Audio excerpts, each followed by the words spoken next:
چڑھاوے کی چادر، سعیدہ گزدر۔ بہت دیر سے وہ کرسی پر بیٹھی پاؤں ہلا رہی تھی۔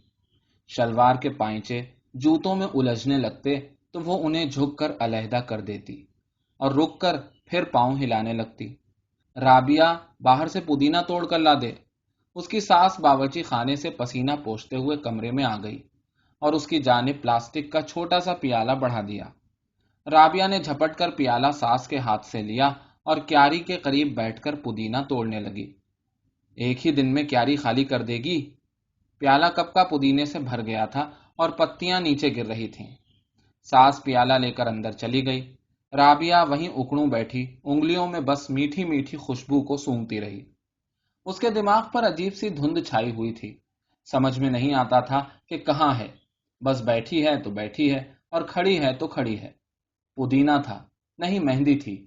ہاں، شاید مہندی کی پتیاں ہی تھیں۔ ایک بڑے سے کٹورے میں بھر کر ماں نے اسے دیا تھا۔ سل بٹے کو اچھی طرح صاف کر کے پیسنا۔ پیستے ہی پیستے اس کے دونوں ہاتھ لال ہو گئے تھے۔ پھر ماں نے اس کے ہاتھوں پر ڈھیر ساری گیلی مہندی تھوپ کر اسے لیٹنے کو کہا تھا اور خود گھر کے کاموں میں لگ گئی تھی۔ رابعہ لیٹے لیٹے سو گئی۔ جانے کون سا خواب دیکھا تھا اس نے جو وہ آپ ہی آپ اٹھ کر مسکرانے لگی تھی۔ مگر اس سے پہلے کیا ہوا تھا؟ رابعہ نے سر جھٹک کر اپنے ذہن پر بہت زور دیا، پر یوں لگتا تھا کہ چونٹیوں نے لکڑی کھود کھود کر بہت سا گندا برادہ اس کی کھوپڑی میں بھر دیا ہے۔ کہیں سے کوئی یاد اندر داخل نہ ہو پاتی۔ وہ بھائی بہنوں میں سب سے بڑی تھی۔ اسکول گئی تو تھی، مگر کیا پڑھا تھا کچھ یاد نہیں، اور پڑھا بھی تھا یا بس کچی پکی بیریاں ہی توڑی تھیں۔ 15-16 برس کی ہی تو تھی جب اکرم کا رشتہ اس کے لیے آیا تھا۔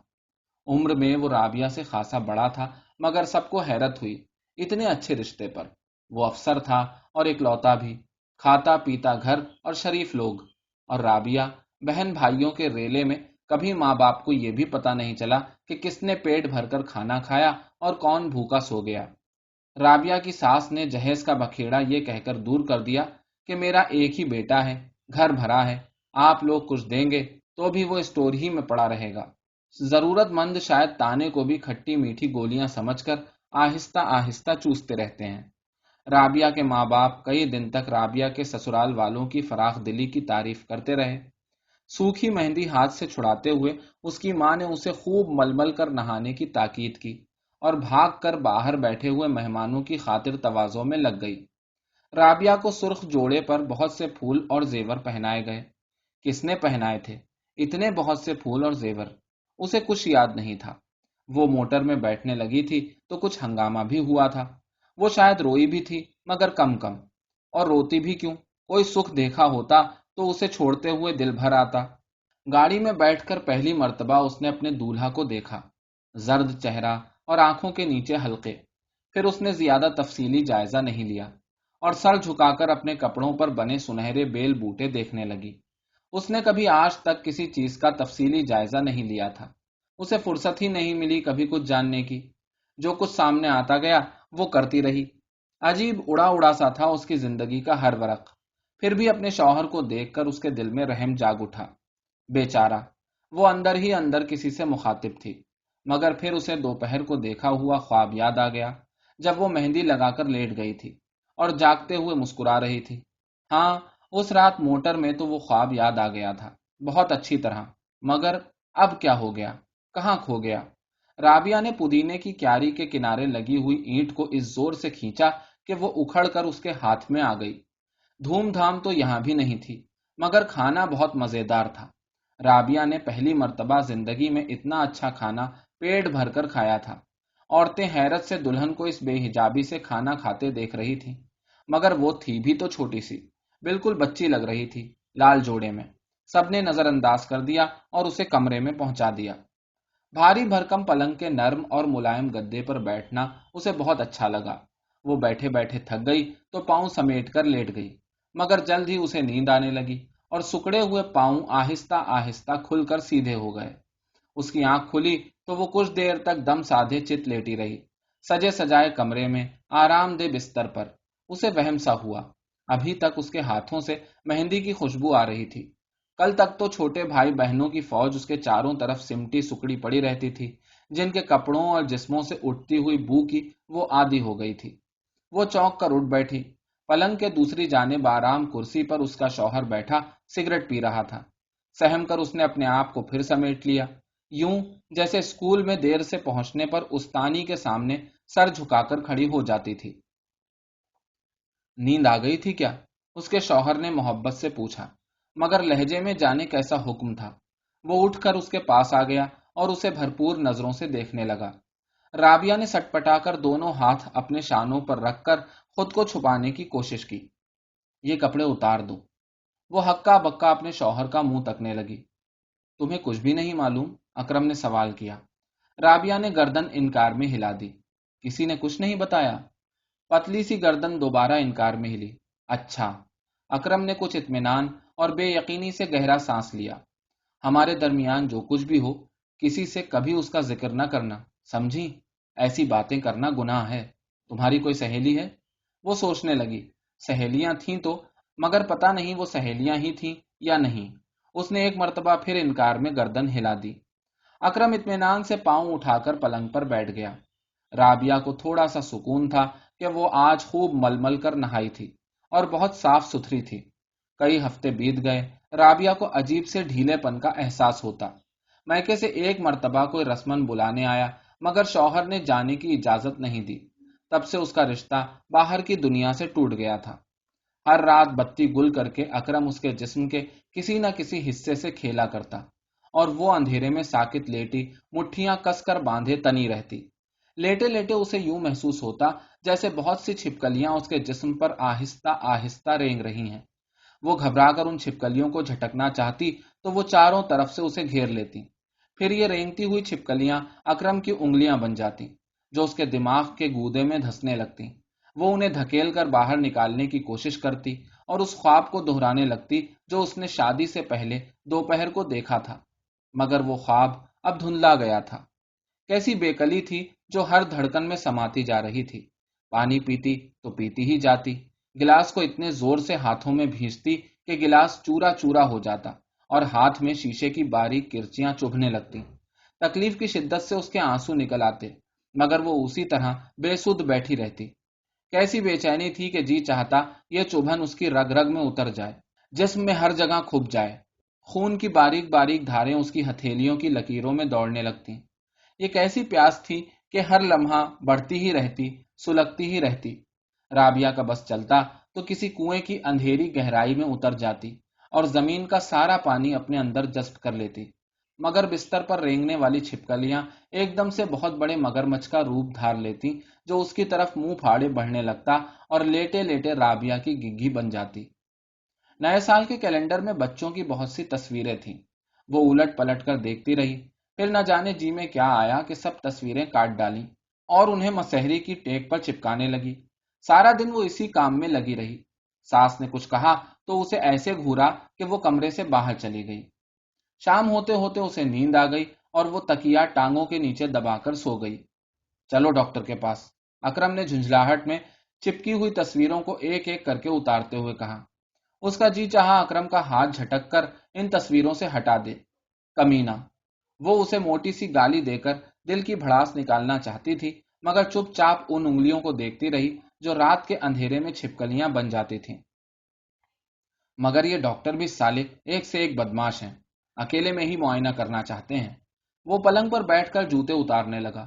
رابعہ نے کراہت سے دانت کچکچا کر کھڑکی کے باہر تھوک دیا اور پلنگ کی ٹیک پر گوند کے نشان دیکھنے لگی جہاں سے اکرم نے تصویریں اکھاڑی تھیں۔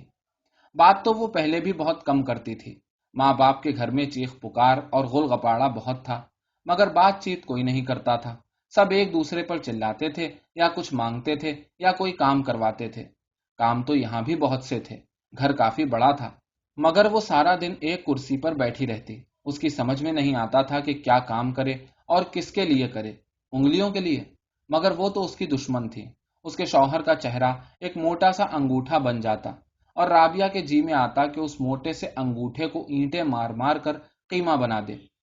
کوئی مہمان آتا تو ساس رابعہ کی کمزوری اور بیماری کا قصہ اتنی تفصیل سے بتاتی کہ اس کی نس نس میں ایک بیمار زدہ ٹھنڈک اتر جاتی۔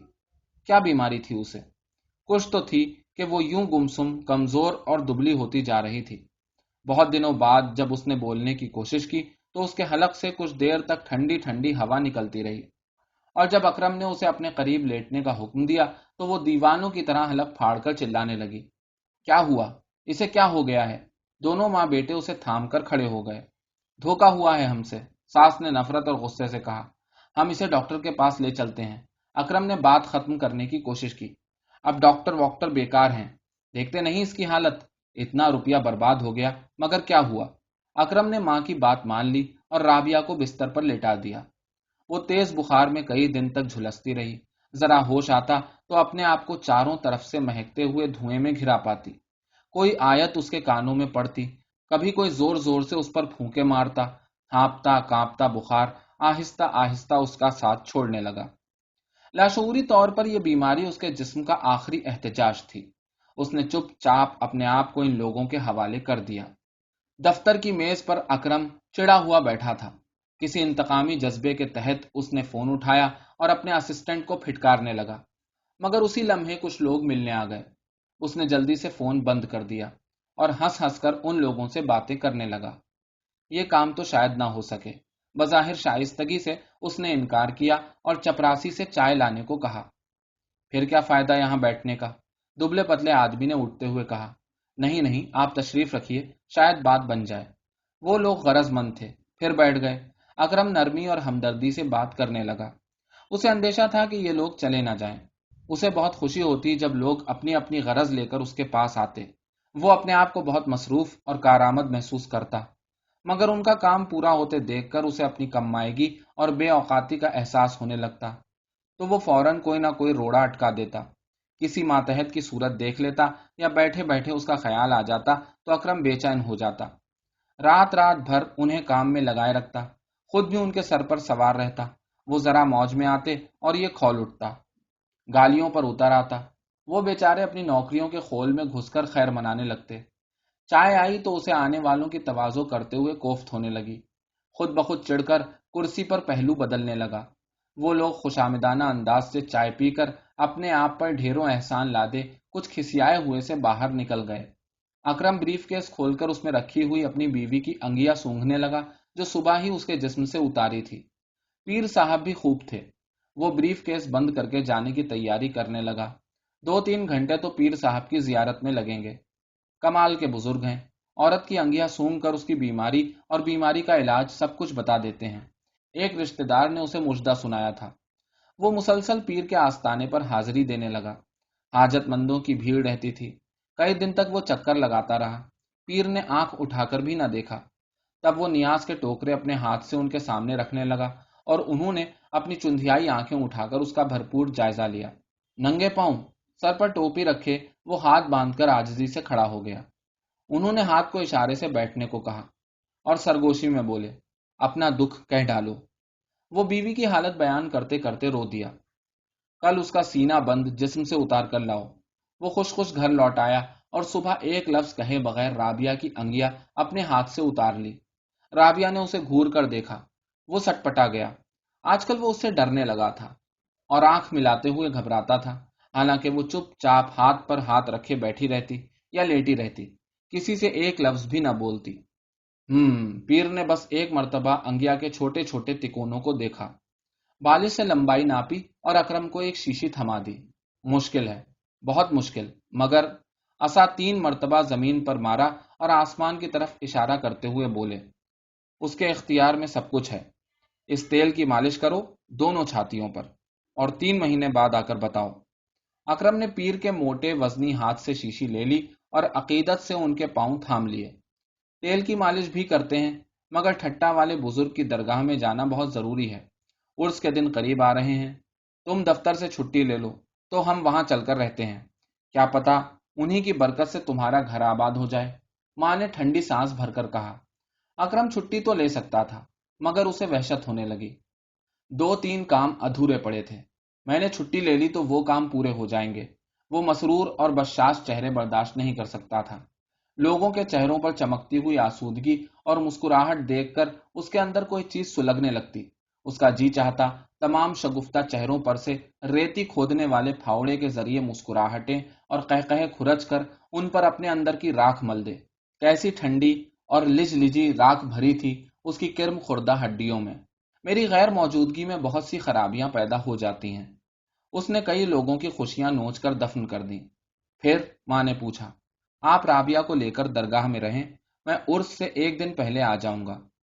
ایک طرف بنے ہوئے لمبے سے سائبان کے نیچے بیسیوں خاندان اپنے اپنے بوریے بستر سمیت پڑے تھے۔ کوئی پاگل تھا، کسی کو دورے پڑتے تھے، کوئی مفلوج تھا، کوئی بے اولاد، اور کچھ خاندان منتیں پوری کر رہے تھے۔ سارا دن پھٹی ہوئی جلد والے گندے بچے ادھر ادھر بھاگتے رہتے۔ کبھی کسی کا پاگل پن بڑھ جاتا تو اسے باندھنا پڑتا، کسی عورت پر دورہ پڑتا تو وہ مزار کے باہر لٹکتی ہوئی لمبی سی رسی کو پکڑ کر جھولنے لگتی اور اول فول بکا کرتی۔ کیسے لگتے تھے یہ لوگ؟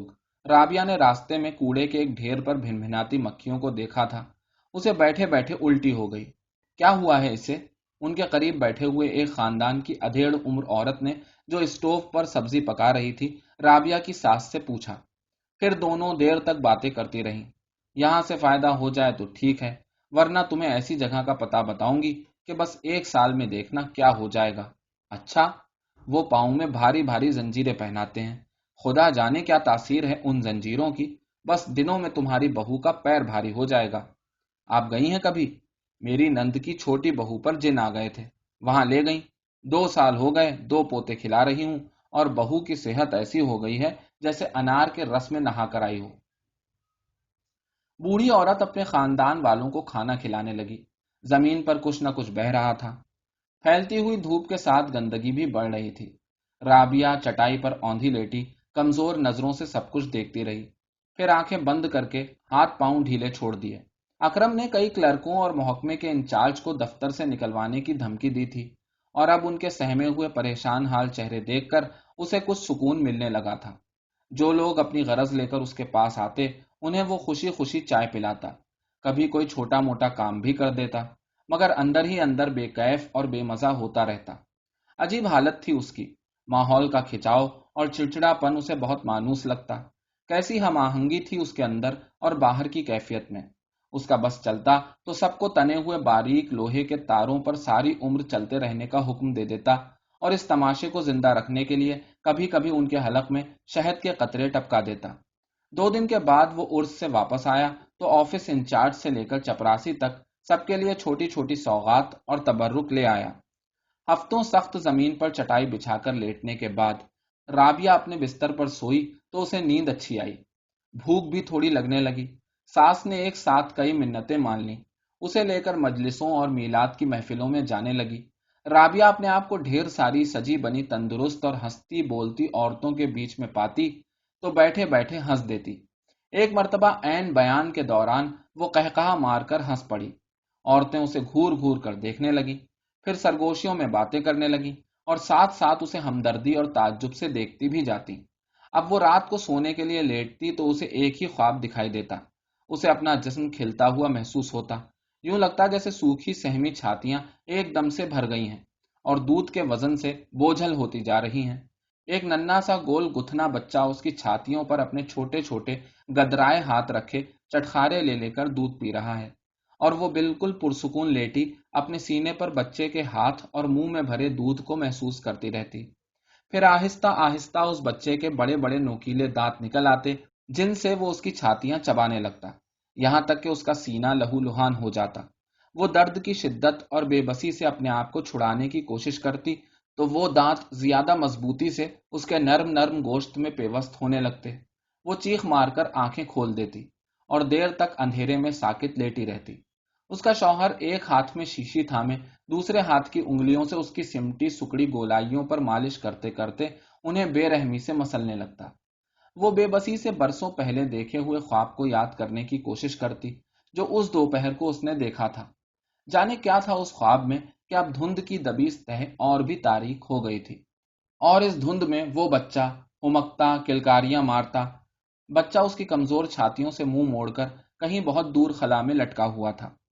اس کا ذہن تو بالکل معوف ہو چکا تھا، جیسے کسی نے گھونسے مار مار کر اسے پلپلا کر دیا ہو، اور اب وہ ہوا نکلی گیند کی طرح چاروں طرف سے پچکا پڑا تھا اس کی کھوپڑی میں۔ انہوں نے اس کے پیروں میں زنجیریں بھی باندھی، ایک پنڈلی کی ہڈی ابھی تک دکھتی تھی، مگر کچھ بھی نہیں ہوا۔ وہ بے دانہ پڑی زمین کی طرح سیراب ہوتی رہی اور اپنے آپ میں ہی ابل کر خشک ہوتی گئی۔ بہت بڑا عرس ہونے والا تھا۔ اکرم کی ماں نے مہینوں پہلے سے تیاری کرنا شروع کر دی۔ جو چادر اس نے چڑھانے کے لیے بنوائی تھی اس کے دھاگے دھاگے میں زری اور ستارے بھرے تھے۔ اصلی کپڑا تو کام کی جگمگاہٹ میں غائب ہو گیا تھا۔ بن کر آئی تو کمرے میں روشنی سی ہو گئی۔ ماں بیٹے دونوں کو یقین تھا کہ اس چادر کو چڑھانے کے بعد جب وہ گڑ گڑا کر دعا مانگیں گے تو ان کی آرزوئیں ضرور پوری ہوں گی۔ جس دن انہیں جانا تھا صبح سے ہنگامہ شروع ہو گیا۔